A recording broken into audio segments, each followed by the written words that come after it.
Welcome. My name is Faria Khan, and I have the pleasure of serving as the co-director of the Asian American Studies program, a program 25 plus years strong, and one founded by students who advocated tirelessly for the representation of their histories and experiences in the curriculum and in all aspects of university life.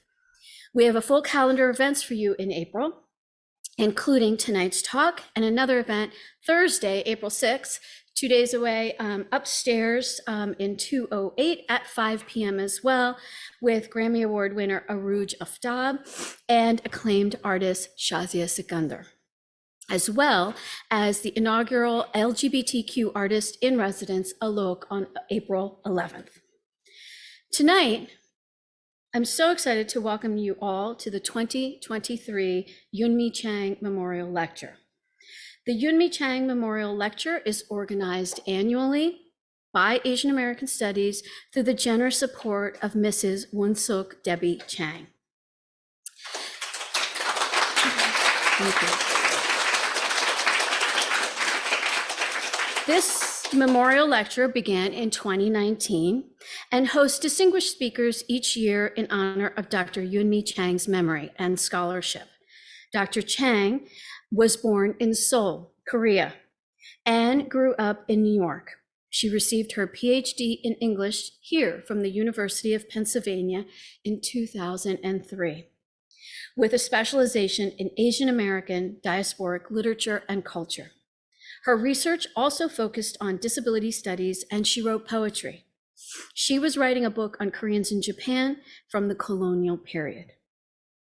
As a doctoral student, Dr. Chang was a key student leader in the founding of Asian American Studies.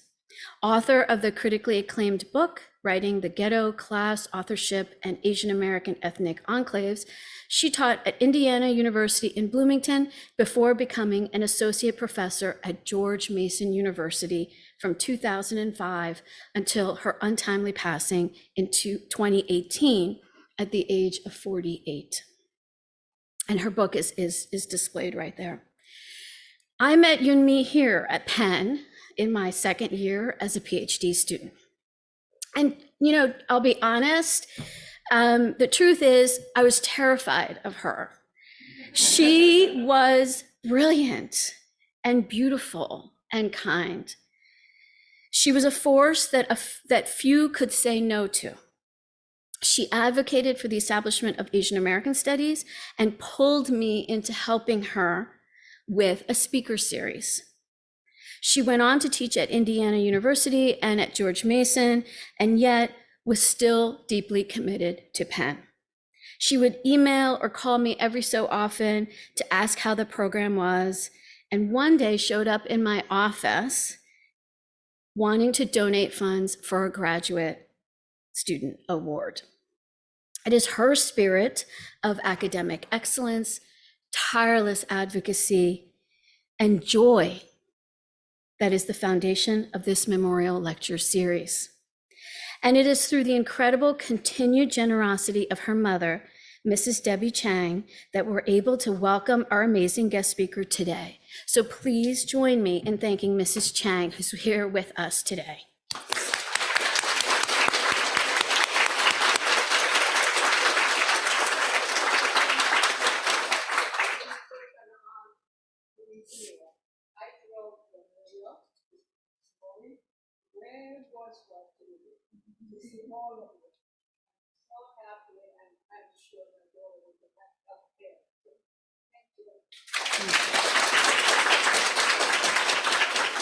So I am going to turn it now to my colleague and friend, David Eng.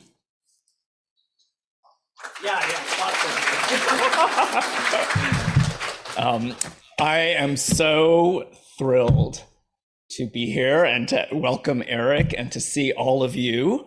I want to echo Faria's comments and sentiments. Thank you so much, Mrs. Chang. I'd like to thank the Asian American Studies Undergraduate Advisory Board for nominating Eric Kim to be this year's Yoonmee Chang Memorial Speaker. I'd like to thank Dr. Faria Khan and Annabelle Bernal Estrada for making our office run so beautifully and so warmly every single day. I already thanked you for coming. Thank you. We couldn't do this without you. And obviously, I want to thank Eric of the New York Times, the staff food writer and regular host of the YouTube New York Times cooking channel, for being here today. And after what has seemed to be an interminable winter, you, Mrs. Chang and Eric, you brought us spring today. So we're thrilled about that as well. So I'm going to begin my introduction to today's guest speaker by telling you a story. So when Eric Kim accepted our invitation to be this year's Yoonmee Chang Memorial Lecture, there was universal excitement in the Asian American Studies office. You know, as it turns out, Eric, you are the not so secret object of numerous boy and girl crushes here throughout at Penn. And in fact, your acceptance, caused a bit of a ruckus in the Asian American Studies office. So, as you would expect, after the lecture and reception tonight, there's going to be a small dinner for our guests with the Asian American staff. And as it turns out, everybody wants to sit next to Eric at dinner. So, thankfully, it didn't devolve into hair pulling or anything like that. But after a round of rock, paper, scissors, we were able to resolve that impasse to everyone's satisfaction. But anyway, I'm being a little facetious, but you get the point. In all seriousness, we are absolutely thrilled to welcome Eric to Penn today. What makes Eric's innovative recipes, such as gochujang caramel cookies, and perhaps my all-time favorite, which is creamy asparagus pasta with gim, what makes them remarkable are the singular and intimate stories that accompany his culinary inventions and interventions. So, for example, this incredible story introduces his recipe for Korean pear galette with salted cinnamon whipped cream. And I'm quoting Eric. When I came out to my parents, I was dating a boy who lived in Atlanta. Every time I drove down to see him, my mom would give me food to bring over to my friend. That's what she called him. The usual suspects, Tupperwares of kimchi fried rice, frozen Argentine empanadas from Christmas. You're gonna have to explain that. And Korean pears, the fancy ones wrapped in styrofoam lace so that they don't bruise on their way to the Korean grocery store or to a boy's house. Though I never asked her about this, the gesture felt significant to me.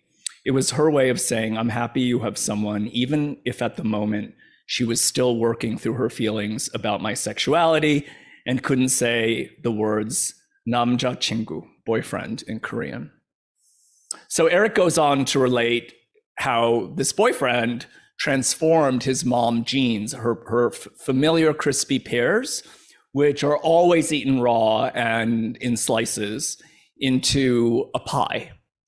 And he writes, Korean pears, also known as Asian pears, have the most wonderfully crisp texture, reminiscent of jicama and less grainy than their cousins Bosch and Anjou, which makes them ideal for baking. Flavor-wise, Korean pears have a mild florid sweetness that works well with aromatic spices like fresh ginger and cinnamon. Many Koreans might recognize this flavor combination in sikjongwa, of a cinnamon punch that's spiked with ginger and sometimes boiled with pear. This dessert also benefits greatly from a milder cooling element, this time in the form of a salted cinnamon whipped cream, which tastes like cinnamon toast crunch. Recently in the car while driving home from the store, my mother asked me, how's your boyfriend doing? Referring to my new boyfriend, Paolo. Who's actually sitting in the back. Before I could answer, she caught herself and recast her question, how's your 남자 친구 doing? And we talked about him for the rest of the drive. These recipe stories are so moving and they are so real. And whenever I read one of Eric's recipe stories, I'm brought back to Monique Trong's the monumental novel, The Book of Salt. So for those of you who don't know this novel, when Gertrude Stein and Alice Toklas were expatriates living in Paris, they employed a series of cooks, and they employed 3 cooks from Vietnam. And Gertrude Stein actually writes about these cooks in the autobiography of Alice B. Toklas. And so Monique, who's also a food writer in her own right, she happened upon this story, and so she imagined an entire novel from the perspective of the Vietnamese cook, and that's The Book of Salt. So whenever I read one of Eric's recipe stories, it brings me back to Monique's novel. But in Eric, we have a real life version of the cook Bin representing himself in the most unwavering and passionate voice. Born and raised in Atlanta, Georgia, Eric comes to us today from New York City, where he lives with his rescue pup, Quentin Compson. So please join me in welcoming him to the Asian American Studies program at Penn.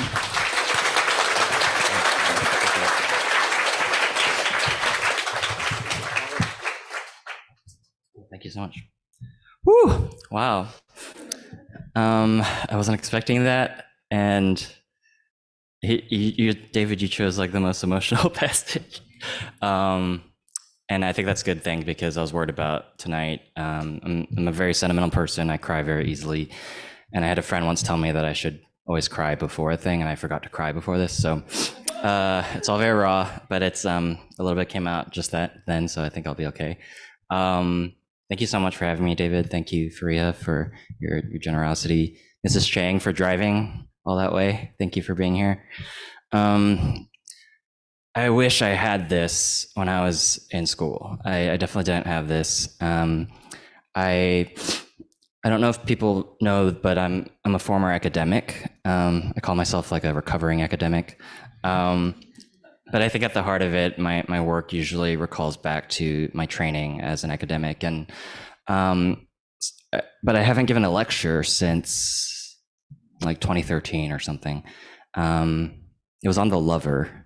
It was for a comparative literature class. Anyway, I think I rewrote this so many times. I must have written like so many versions of this.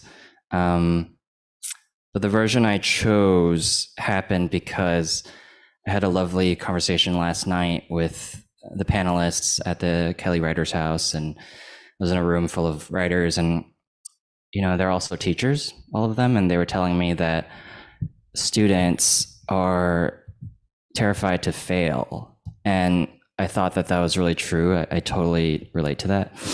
So I just wanted to tell you about my biggest failure ever. So this was, just imagine spring 2015. It's about 8 years ago, which sounds so crazy to me because it seems like yesterday. I bought a really slick navy blue blazer. It was really the nicest piece of clothing I'd ever owned. I must have been like 23 years old, something like that.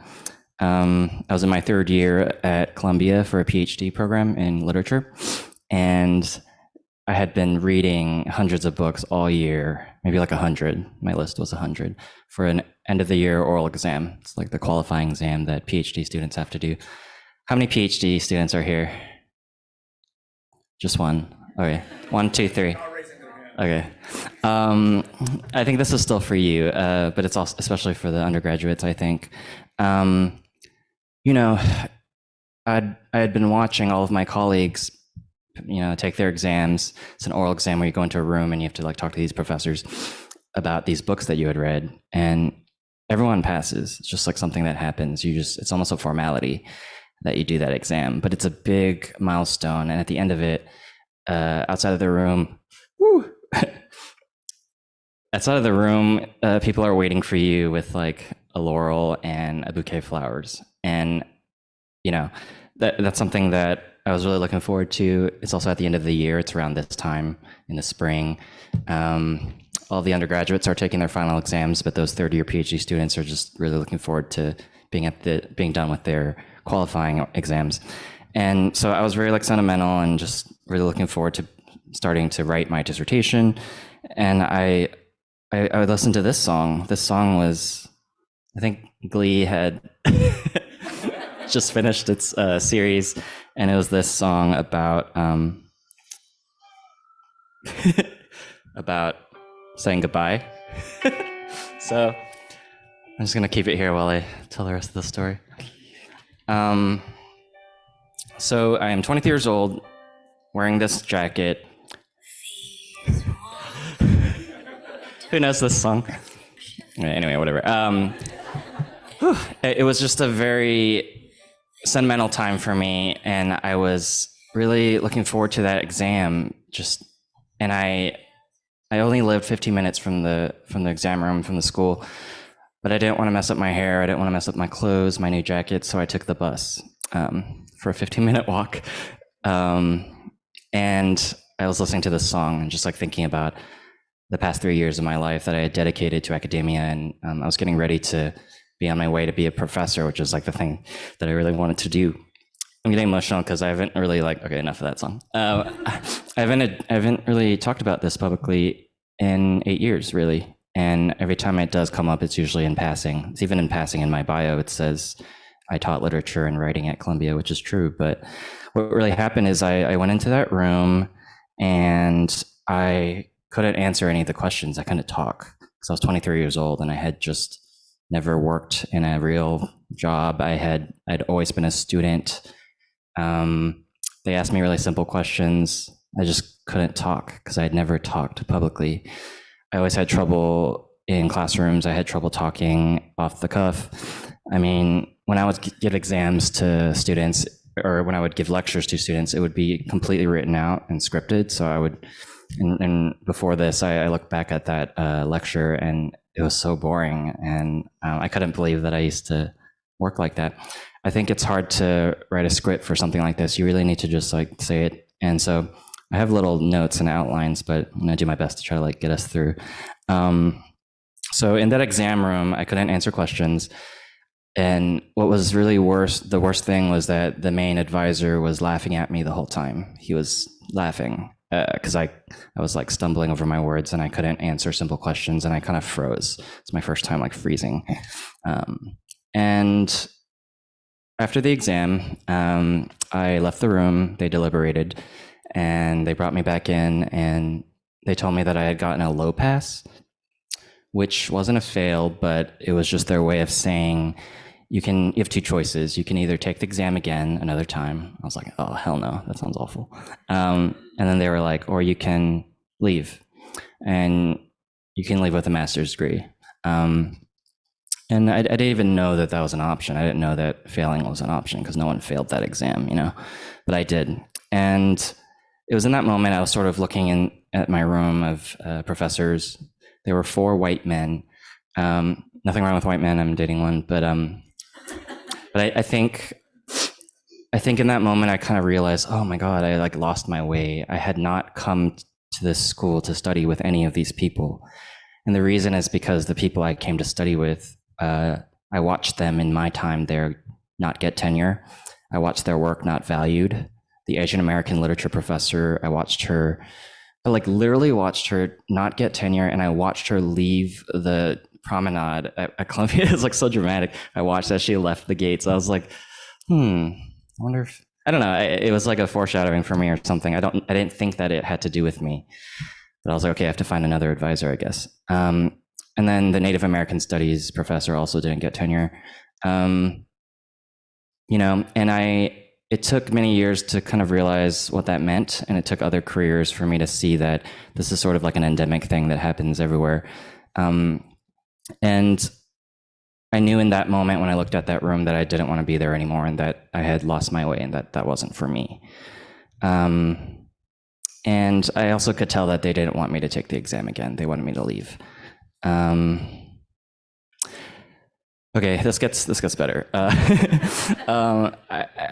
So I left the exam room. I watched my friends sort of getting ready to congratulate me, and then they saw my face, which was, I was a shell of a human. Since 10th grade of high school, I wanted to be an English professor. I thought that that was the thing for me. And I worked towards that. I even graduated college a year early to go straight into that PhD program. I wasn't old enough to drink at that welcome party. I was the youngest in my program for sure. But I think it was a blessing. I'll always remember the one friend who had these like orchids, and I watched as she like sort of like hid them behind her. And then I went home and I sort of froze. But I do remember I kept the jacket on. I don't know. I still wore it because I was like, this costs a lot of money, and I really wanted to wear this. I should like finish out the day. I called my brother. I remember standing outside of the building, and I was crying into the phone, like, "Oh my God, Kevin, I just failed. I don't know what to do. Should I take the exam again? Should I try again? I don't know if I can. It was so hard." And he was like, "Eric, you were never happy there, and maybe you should do something with food. You've always liked food." I just like can't believe he like, your brothers, your siblings, your family, they know who you really are. And when he said it, I was like, "Oh, food. What's that mean?" I love throwing dinner parties, and I liked cooking, and I liked watching cooking television, but I didn't even know that was a career option. And I just remember taking off that jacket, and I hid it in the back of my closet and never wore it again. Okay. After that, I was figuring out my next steps. This is when the more inspirational music can come in. Like finding my pacing, figuring out my place in the world. And I happened to have interned at the Food Network, in college, because I lived right next to Chelsea Market, and that's where it was. And I got lunch with my former boss, this lady named Michelle Buffardi. And I remember it was a crazy time, guys. I had this like crazy bleached hair because it was around the time Girls' Generation TTS had come out with Holler, which was like this great single where they had this like blonde hair, but it was a little ashy and red. I tried to do it, but you know exactly what I'm talking about. I tried to do it, but I didn't know that you had to tone your hair. So I had this crazy orange hair, and it was like super frizzy. And I went to lunch with that lady, Michelle, who ended up becoming a really good friend, because in that moment, she kind of told me about her life and all of the failures that she had made before she ended up at the Food Network as, she's the boss lady. And she gave me a job. She was like, "I don't know if you want it, but I have a job for you." And I was like, "Oh yeah, sure. Yeah, I could do that." She was like, "You probably have all these offers." I was like, yeah, sure. But I took it.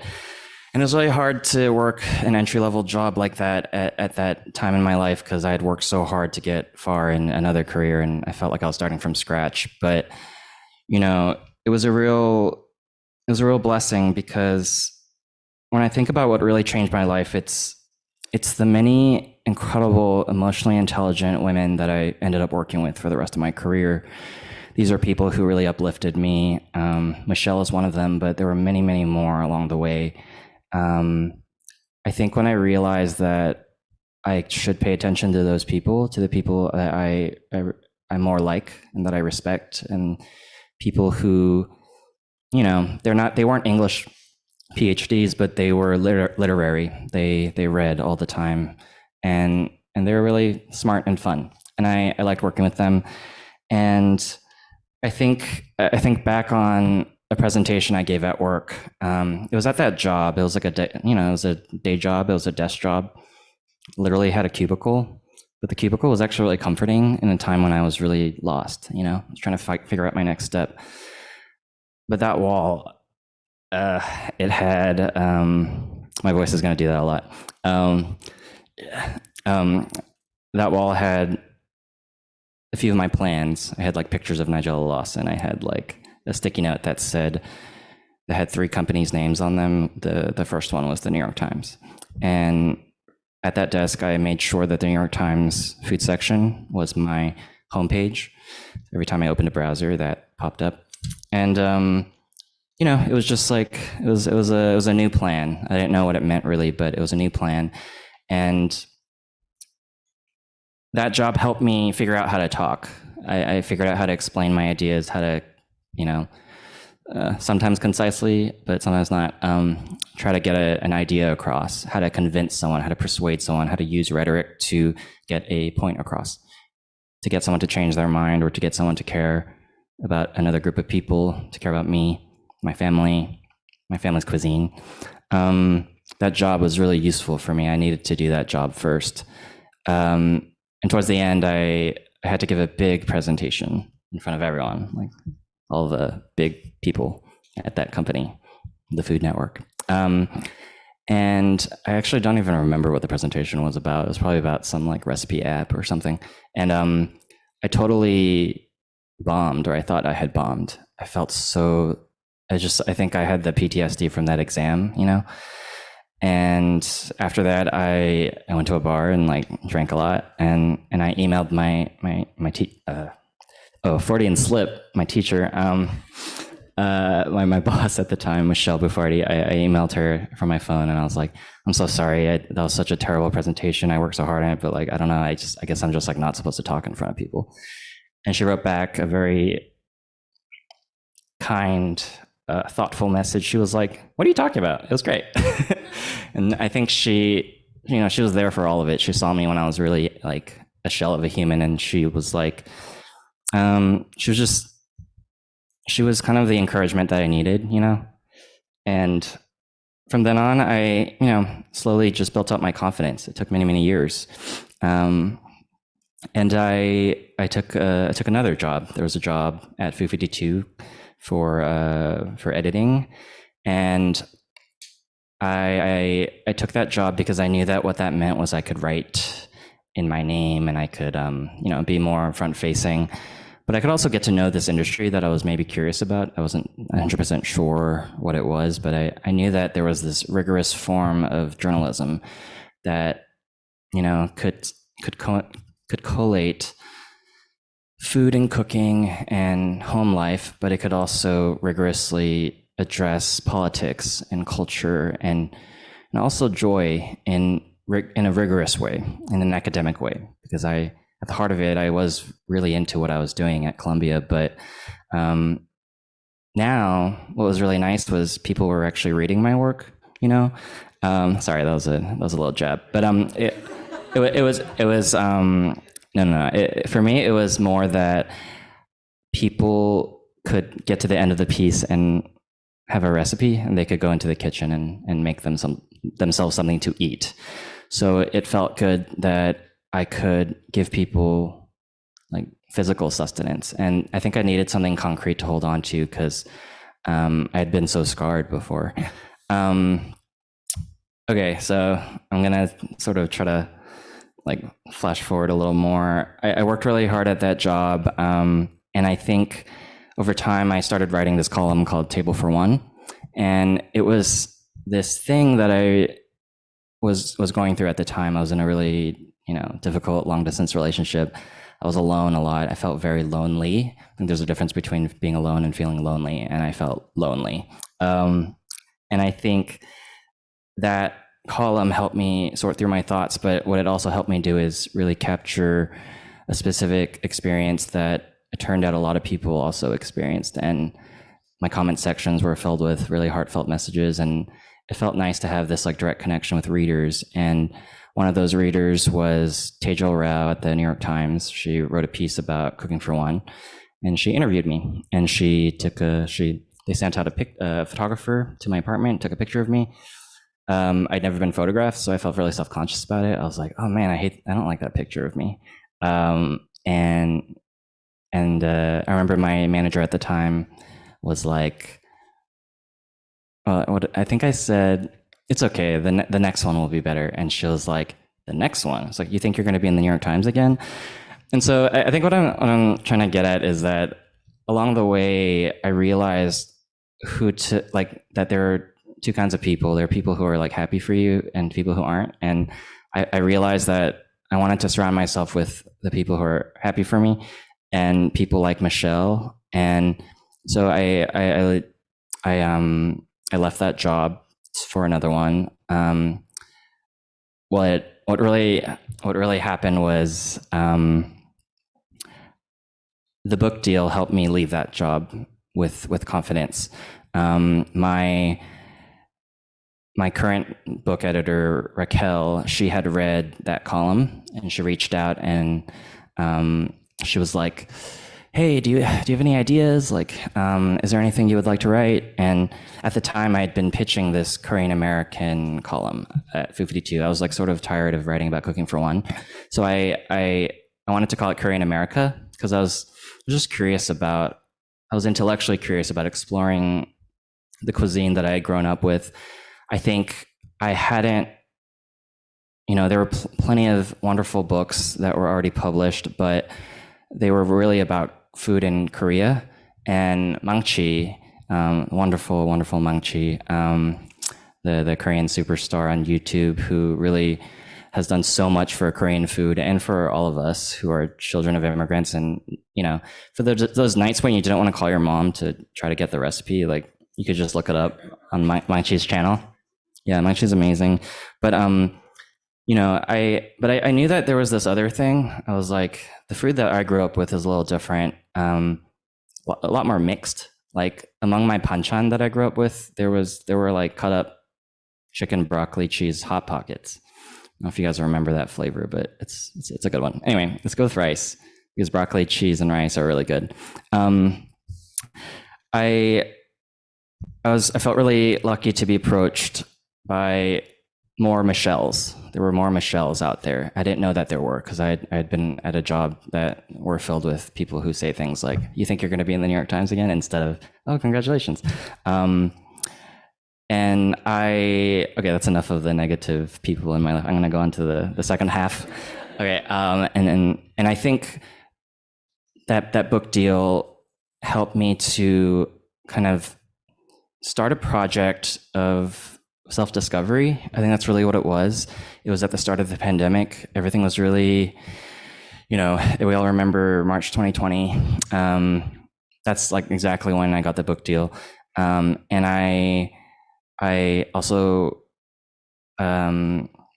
started writing for the New York Times around then. I pitched a story about muchims, like quick kimchis. Like I called them quick kimchis because I kind of wanted to explain this thing that my mom was doing at our house, which was whenever we ran out of kimchi, because we eat a lot of kimchi, she would mix up a simple salad that kind of approximated those flavors. And then I did the next story and the next one. And then meanwhile, I was trying to define Korean American cuisine. I was trying to figure out what exactly this story was. I was trying to figure out how to define a cuisine that really hadn't been written down in English in a clear way. And I think what I really realized is that there kind of is no definition. It's something that's still being defined right now. And that was the moment that it really clicked for me. Yesterday, I think a few of you were at the Kelly Writer's house, but I gave a little Harry Potter anecdote, and I'm going to do that because I think it tells like a story that I find really useful, which is at the end of that book and movie, Harry is being attacked by a bunch of Dementors. They're these like hooded, figures who suck out your soul. And these Dementors were attacking him and his godfather, Sirius. And across the pond, he was waiting for his father to come and conjure the Patronus. And he was waiting for, he was waiting for someone else to do it. Like his whole life, he had been looking to people older than him to do something like that. But I think that book teaches like sometimes you realize that you grow up enough and you're like, oh, I think I have to do it actually. So at the end of that scene, he goes up and he conjures the Patronus, and he I'm not, I know that like I just placed myself in Harry's shoes and I'm calling myself like a hero. But I think what I'm really trying to point out is that it's really scary to be the one to realize that you have to do it and to realize that you have to go up and, conjure the Patronus, because what happened for me after that first piece published, immediately my editor got an email from another Korean American journalist who like wrote a long paragraph about how incorrect that piece was and how misrepresented Korean kimchi was, and that person was really upset. And over time, over the year of promoting this book, I kind of realized, I kind of understood why she acted that way, and it was because there's a scarcity, in industries. There is a scarcity of topics covered, and one way to open up, the opportunity is to, we call it like pulling up the ladder behind you. But yesterday we kept talking about it as like, there's a room, and it's, what you're doing is like creating a window in the room, and hopefully eventually later generations can like create the extensions and blah, blah, blah. Okay, a lot of metaphors here. I think over the last couple of years, I just didn't realize how political this book would be. I didn't realize how political my career would be. I just wanted to write about food and write pretty words, But there's a lot of tension when you write about Korean food or Asian American food or non-white food for a publication that primarily has like a white audience, right? What happens is there's this instinct like, oh, I'm Korean and that's not Korean. And it's something that is endemic in the works of children of immigrants. It's that common narrative. And what I'm really hopeful for is that we'll no longer have to have that conversation in like 0.5 generations, but it's sort of the conversation of right now.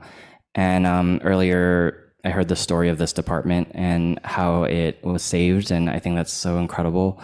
It's really hard to be the one to step up and try to make a case for a quote unquote minority culture or food within a majority environment. So I think it's still a work in progress, but I think what I want to say is that I'm really glad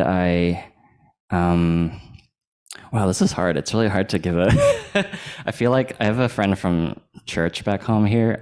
She happens to be here in the audience, and back at home in Atlanta. And they used to do these things called testimonials. And I wanted so badly for this to not be a testimonial, for it to be a speech and to be a lecture and something inspirational. But, it's clearly something that I'm still working through. But I think the message that I really want to give mostly is that, even though I failed that exam in that room, I've always been interested in the formation of canon. It's everywhere. My kind of focus as an academic back then was about canonicity in literature and why certain works are lauded and certain works aren't. My book is constantly on shelves, on the international shelf in cookbook stores, the Barnes & Noble down the street. It's probably on the very tiny sliver of the shelf that says international.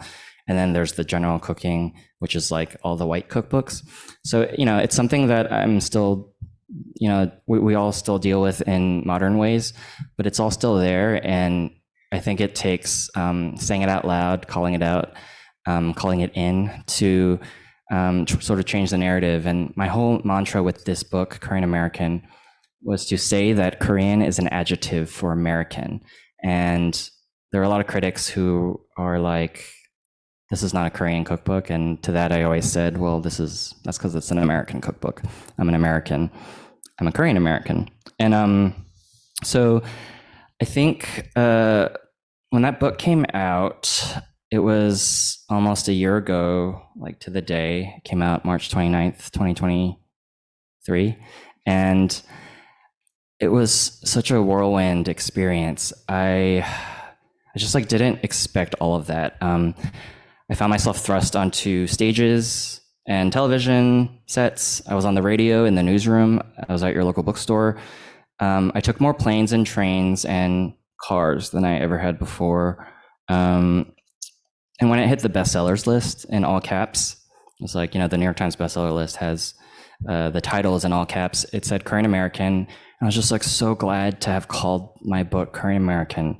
There were people who thought that I should have been more specific, but I think the reason I wanted to call it that is so that when people walk by the book in a bookstore, they can be like, whoa, yeah, that's me. That's cool. I want people to feel seen, because that's something that it means a lot to me, meant a lot to me growing up. And I think the message I really want to give people is, you have to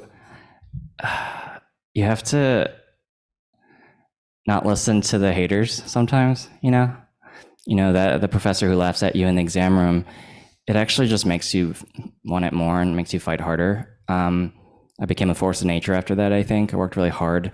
I wanted to show you the kind of darker side of the work towards this book, because I think what people see now is the fun YouTube videos and then the book talks, and I like to crack a lot of jokes. But I think what I really wanted to share with you is that failing is actually really, really good. Failing helps you get to the next thing. I think failing helps you learn about yourself. And it helps you know what your priorities are and what you really care about. And, I failed that oral exam, but I think I thought back on how I had passed the written portion. And even I thought back to all the moments in my life where someone said, "You're a strong writer." And I was like, oh. And I think when you're young, you don't really internalize the compliments, you internalize the criticism. And I went for anything that was writing related, and I found my thing. I found the thing that I was meant to do. I'm so grateful for that. And the way to do that is to surround yourself with people who have empathy, people who are going to care about you, people who have your best interests at heart. I think it's easy to get lost in the negativity, but I found myself really finding joy in this work because I surround myself with people who have empathy. And I think let's see. I think I'll just end this with see, I still have the nerves. It's really tough to talk about something difficult. Thank you for listening and putting up with it.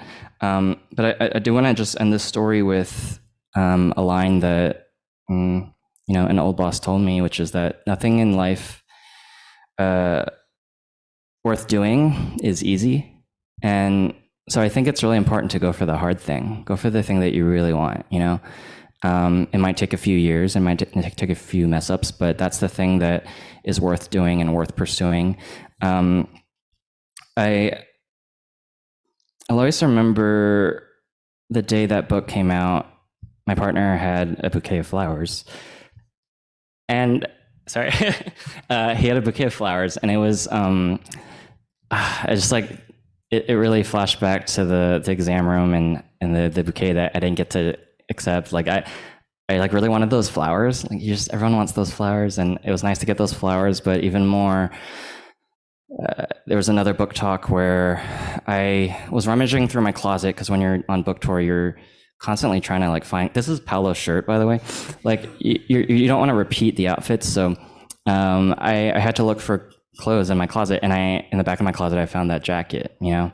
I put it on, and it fit even better because I had gained some weight. And when I first bought it, I was flowing in it. It was too big, but I had finally grown into it, I think.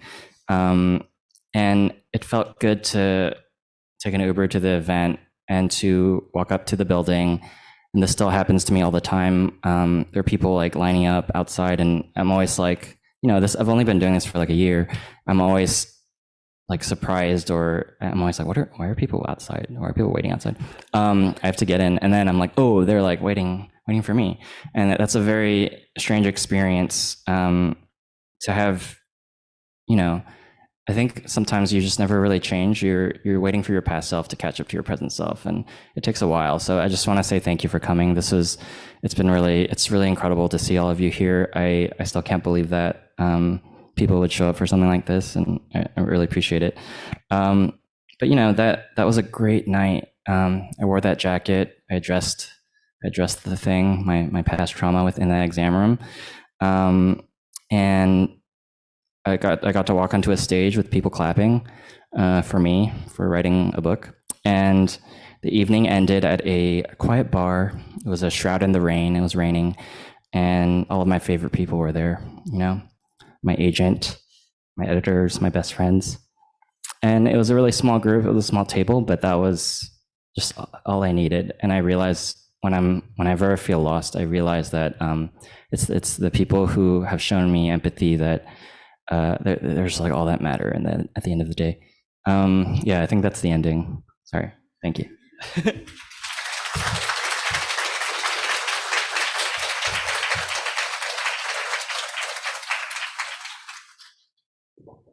That's hard. That's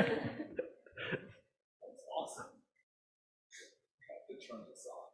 Figure out how to do it. See? This is the much easier part. Eric, I wouldn't be sitting here with you today if it weren't for my dissertation committee, which was 5 women.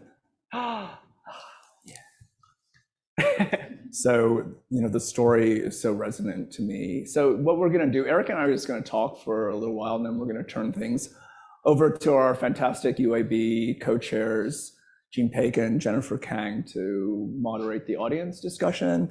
But I have so many questions for you, and I'm going to do a hard stop in about 20 minutes, okay, and turn it to the audience. But the first thing that I wanted to ask you about is something that you raised about the people who supported you, and the question of racial coalition, the question of gender. I really noticed on your YouTube channel that your staff are all women of color, for the most part. And many years ago, I was having a conversation with Curtis Chin. Some of you might know him. He was one of the founders, along with Jeff Yang, of the Asian American Writers Workshop in New York City.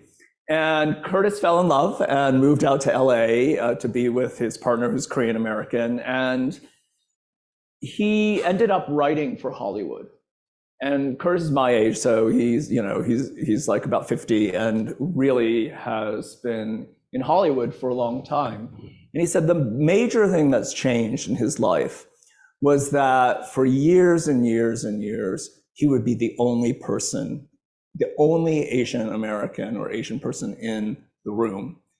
And then at some point, there would be another person.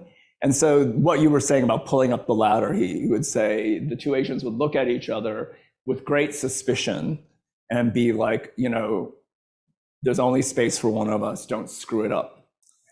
And he said, what is truly amazing about this moment is that you can be in Hollywood, and this is what we might call the phenomenon of Crazy Rich Asians, where the entire cast in front of the camera and the entire production crew, writers behind the camera, are Asian American. And he said, it may seem really trivial and fluffy because this is Hollywood, but that this for him was so key because it actually is the beginning of racial coalition. And that if you could take that model and actually abstract that out from this particular industry, that is truly powerful.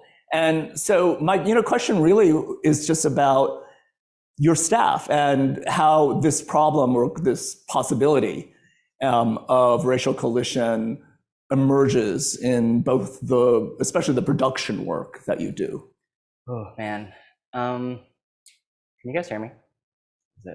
Yeah, I think I do love whenever the camera pans to the staff, because I think the reason those videos work so well is because we're all friends, and it's a really lovely, and it's kind of toxic to be like, I'm friends with my my colleagues, but I do think a little bit of that is necessary if you're going to do good work and have empathetic work. And I think I feel really lucky to work on a desk at the New York Times that really cares about not just people in front of camera being diverse, but also people behind the camera. But also, if you are in a position of power to hire, it's so easy to sort of change that in your own way. And one thing that happened for me was with this cookbook. I remember that same person at that one job who was like, "You're not going to be in the New York Times again." That person also around the time I was doing the book, or I was being asked to write that book, that person was like, "You're not going to get to hire your own staff. Why do you like want so much control?" And so it was a mission of mine to make sure that the photographer was Asian, the stylist was Asian, and the prop stylist, to my surprise, was white, but I heard that she's a quarter Indonesian. Just kidding. But the point is that I did want a group that I didn't have to explain so much to, because that was something that I had experienced in previous jobs where people would literally walk up to me with a pair of chopsticks and be like, "Okay, which direction means death?" And stuff like that. And it's like something you could Google. But so I do think the coalition is important if you want a working environment that feels safe for everyone. And I'm really grateful to the team who worked on that book, especially because it really was like a space of Asian joy, and I think you can tell in the photographs. Yeah. So thank you. The next topic that I was thinking a lot about was something you had mentioned, how your cookbook ends up in the international section. And I was just thinking about Minari and how when it was nominated for an Oscar, it was nominated for Best Foreign Film. Right. And so it really opens up the huge question of representation and the burden of representation. We, in the Asian American Studies program here, really have gone through a lot of struggle, but things are looking up. Just like your career did a turn and was looking up, I could say the same thing for our program. We were able to do a very successful cluster hire last year. We're having 3 new faculty join us. There were another 3 in associated departments that have been hired this year. But one of our faculty, Baki Mani, has this incredible book called Unseeing Empire, and she works on visual culture.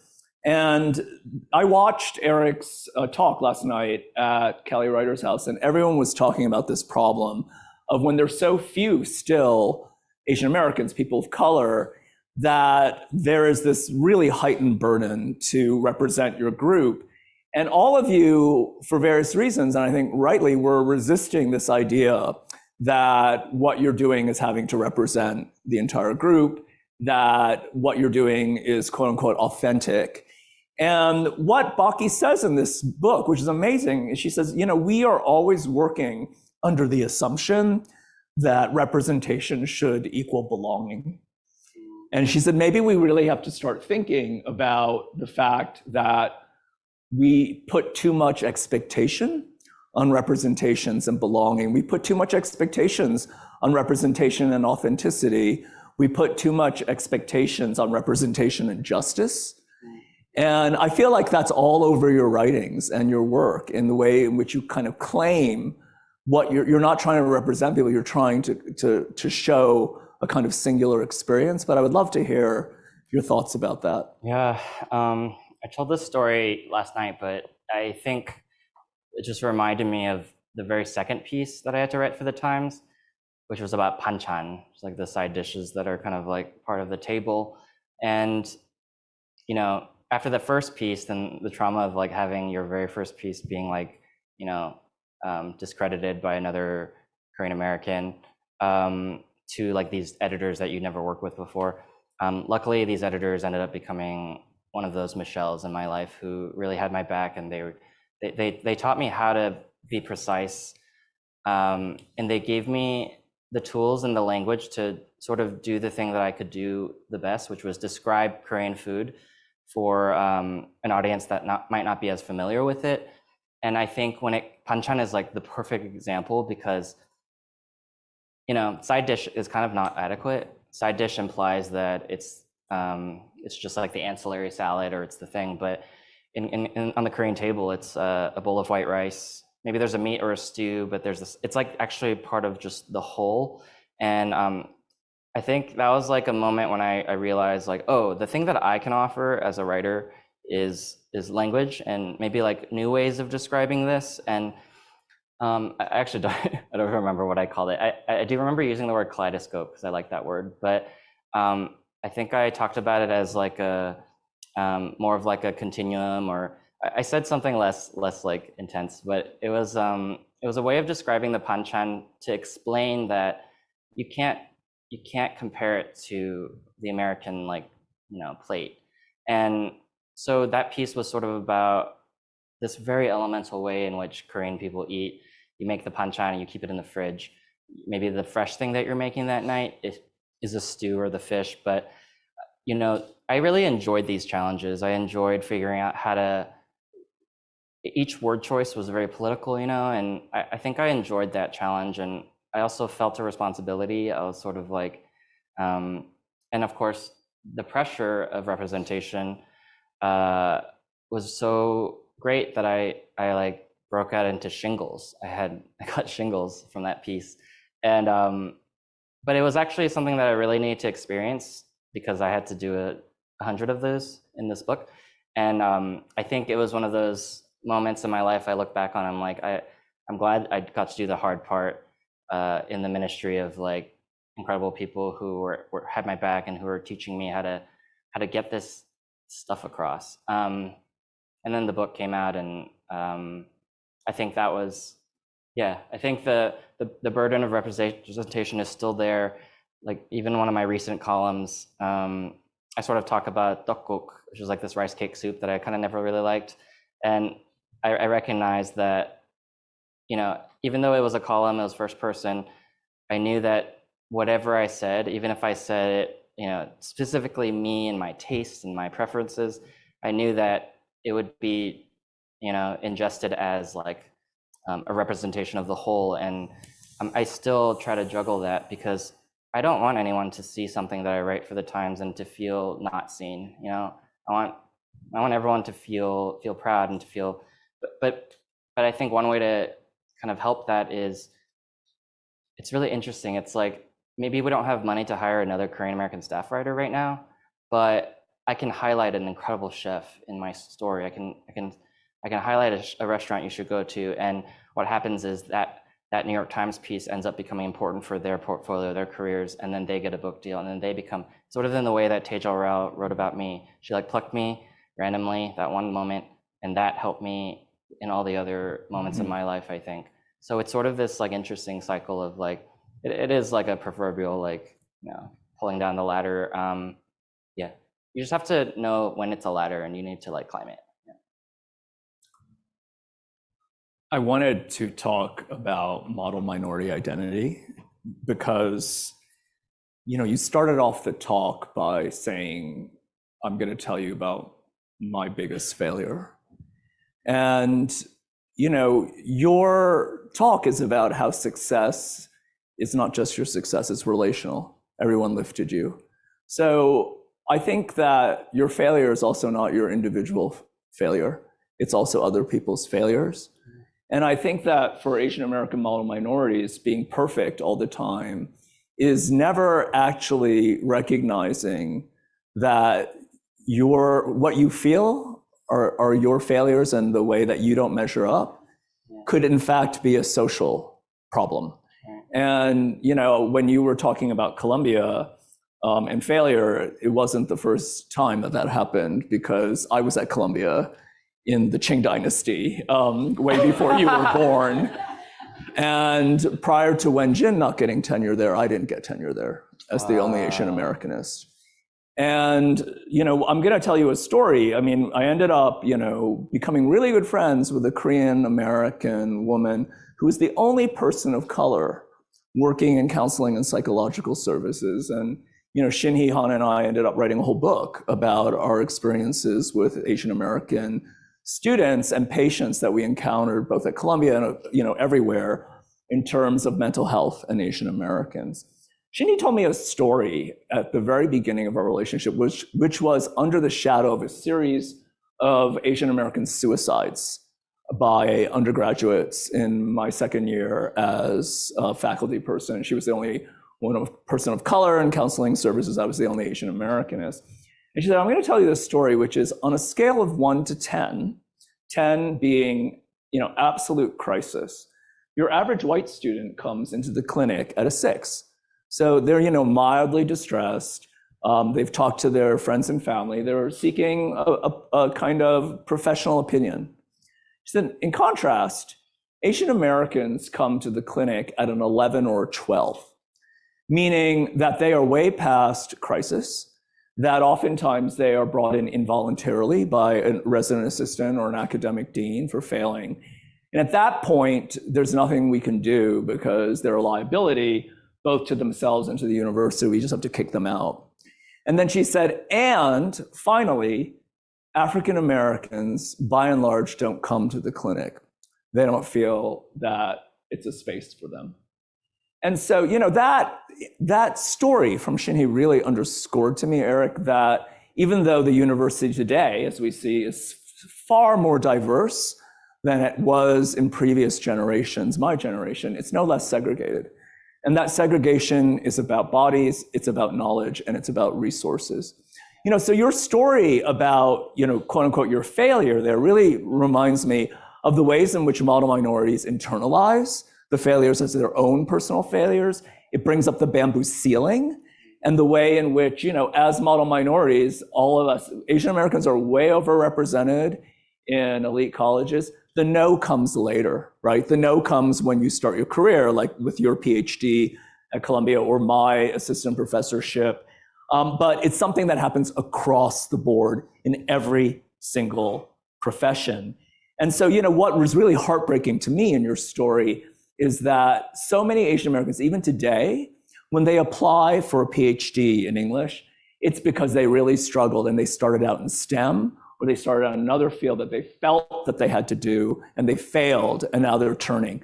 You know, you're a miracle because by some, you know, dint of maybe your own will, your family support, I would love to hear about that. You went directly into PhD program, right? But the end result of that was in a way no different. Yeah, wow. Yeah, I think, well, first of all, my parents were very supportive for all of it. I think they were always, my mom was a ceramicist and my dad is really good at karaoke.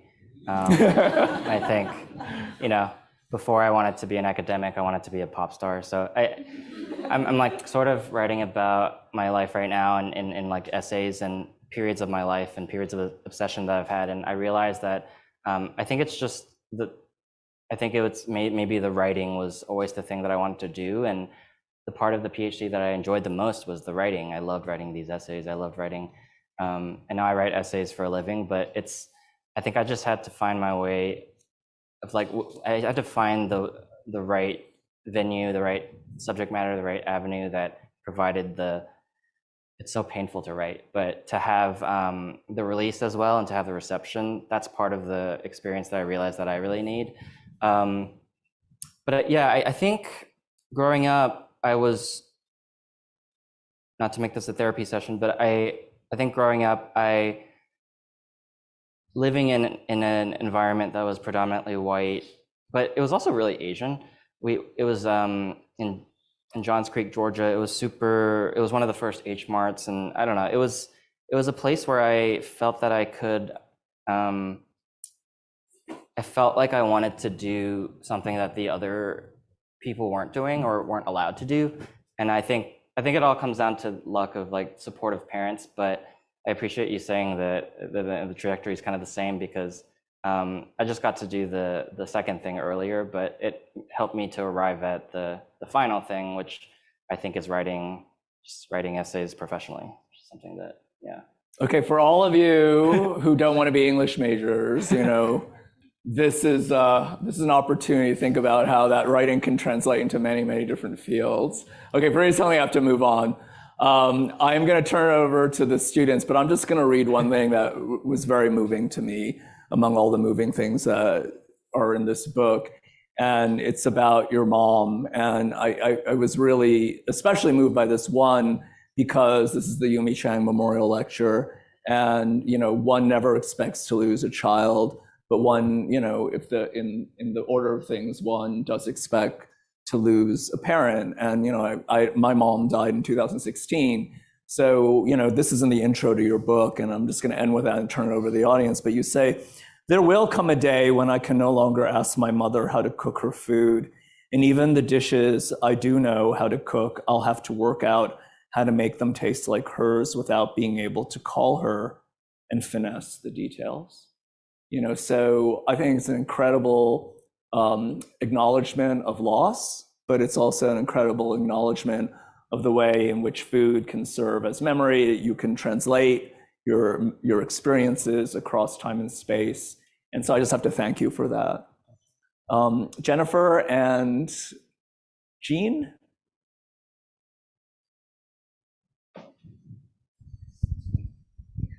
Hi, everyone. My name is Jennifer, and I'm one of the co-chairs for ASAM UAB. Hi, my name is Jean. I'm the other co-chair of ASAM UAB. Thank you so much, Eric, for being here. We were so appreciative that you came to give this lecture for us. And to kind of kick off the audience Q&A, we have a question for you, and then we'll go to the audience and bring the mic to whoever wants to ask a question. But in your cookbook, you share and really celebrate hybrid or mixed identity cuisine. And so I was wondering if you have an early memory of experimenting with Korean ingredients or flavors in ways that you haven't really seen them typically used before. The first thing that comes to mind is I used to eat a lot of avocados growing up. I don't know, I was so fascinated by them. So I would always crush them with some sesame oil and salt and kim, just like the seaweed. And I think that was like a flavor that I thought was really special and something that stayed with me. And there's an avocado toast in the book because, and I think that flavor, the sesame oil thing, is like in everything, so many things I do, to the point where there's like a reader who joked that he was surprised there wasn't a seaweed sesame oil cocktail in my book. But it's a very simple way to make something taste like home, Thank you. Does anyone have a question they want to ask? Don't be shy.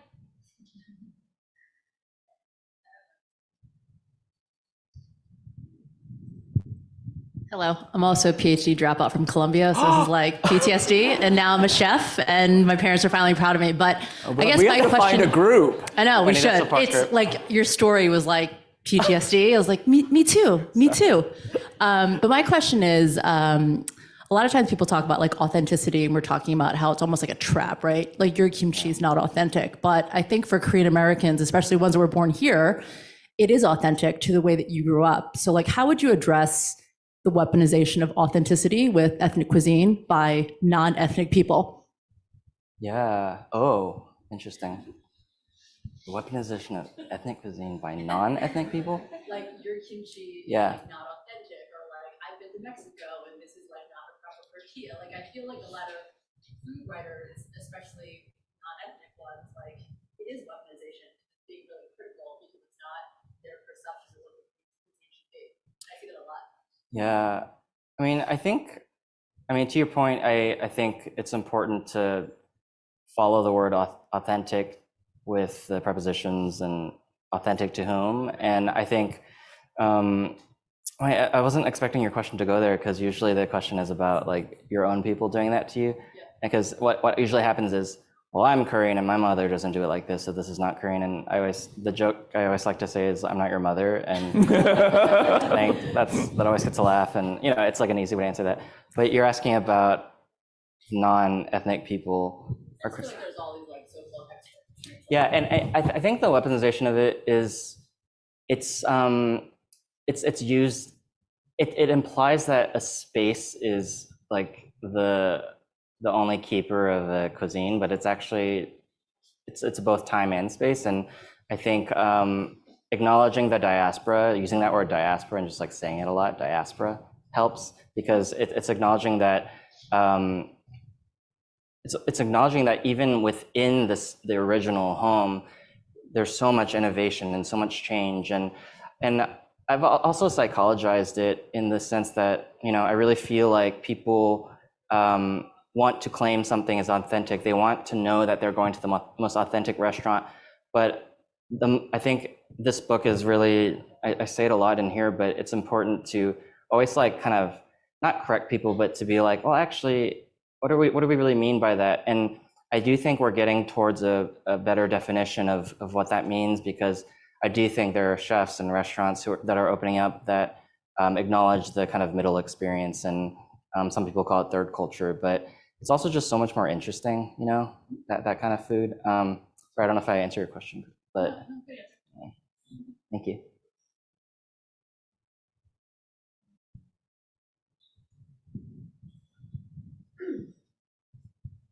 Thanks.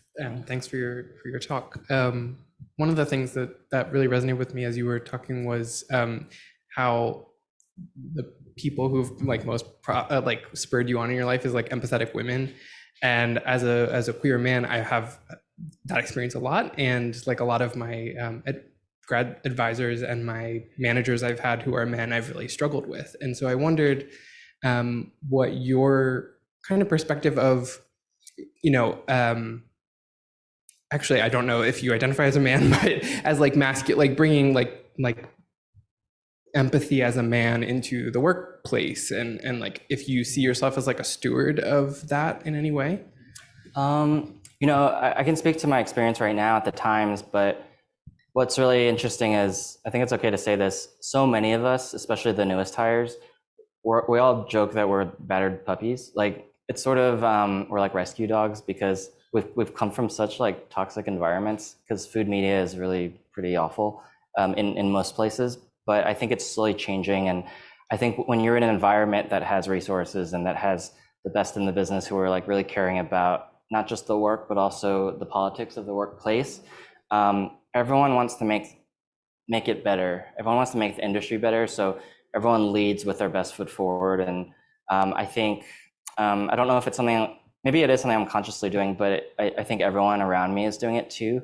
And also just like when you smile, when you're being kind in a meeting, when you're excited about someone else's ideas, or like crediting people like left and right, I think it just makes everything so much easier. And I think it's something I consciously do, actually. Yeah, thanks for saying that. I do, because I know the effects of the opposite. Yeah.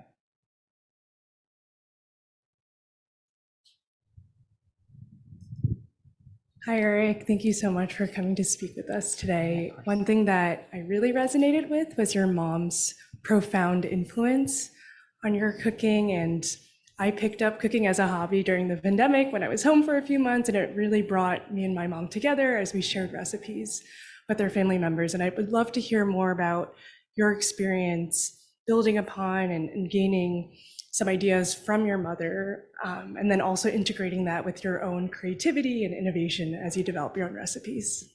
Thanks. Yeah, you know, when I first started writing this book, I hadn't cooked that much Korean food, to be honest, and so I was really approaching it as a reporter at first.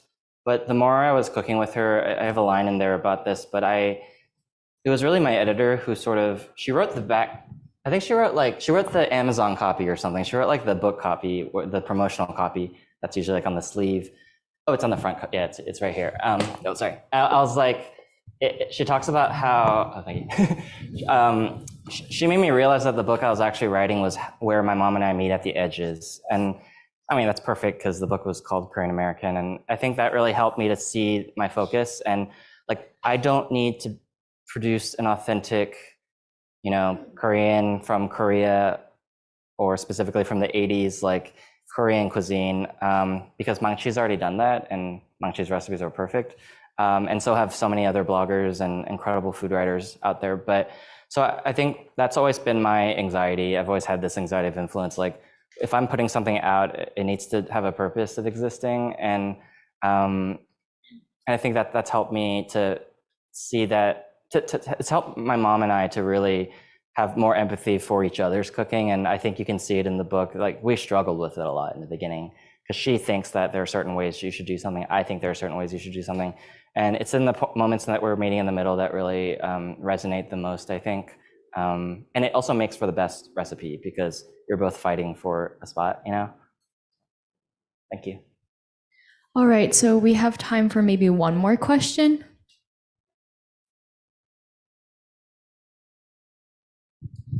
Thank you for coming today. I think we talked a little bit before about how a lot of your recipes come with this editorial that is really a vignette into your life and into why the recipe means so much to you. I just wanted to get a better sense of like what your process is in coming up with a recipe to write, or does the editorial piece come first, or do you come up with a recipe and then think about what it means to you? Such a fun question. The editorial calendar, the boring part is that the recipe has to get shot, and there are so many things you have to do first before you write the piece. So the order is usually I do the recipe and then we photograph it. But the way the recipe happens is actually the most interesting, which is sometimes it comes from an idea. It comes from me just messing around in the kitchen and running to my editor and being like, this was so delicious, we have to do it. And those are the best ones, like the sheep pan bibimbap, what came out of just a night where I was feeding my family. And those are the recipes that do the best. They're not as like manufactured.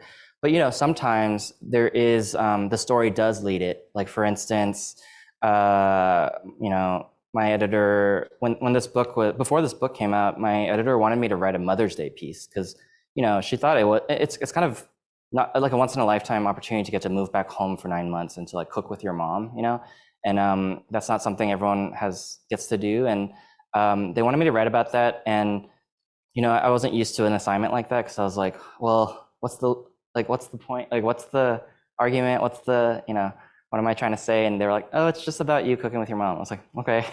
And then, but it ended up being this realization that cooking together helped us to, I learned a lot from her, but she also learned a little bit from me. That's where the bibimbap comes in. And that was a story in which we sort of had to think of a recipe that represented her part of it. So we already had the American recipe, which is the sheep pan bibimbap, but we needed a Korean one. And just when I think of my mom, it's the kimchi jjigae. So, it's not enough to just write down her recipe. It's the translation of it onto the page is a lot of work. And that's something that happened maybe after I wrote the piece. Sorry, I don't know if that's very interesting, but it really depends. Yeah.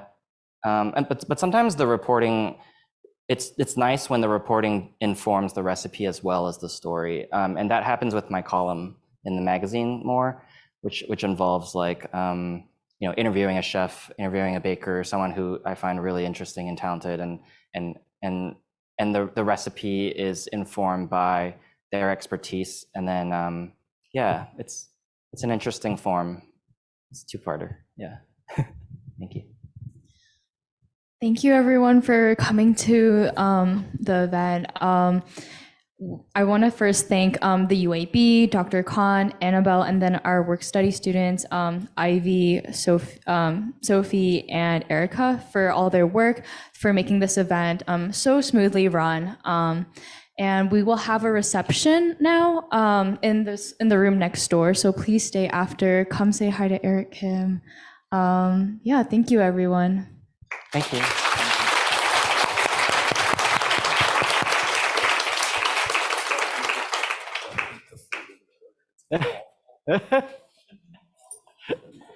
Thank you so much. Thank you.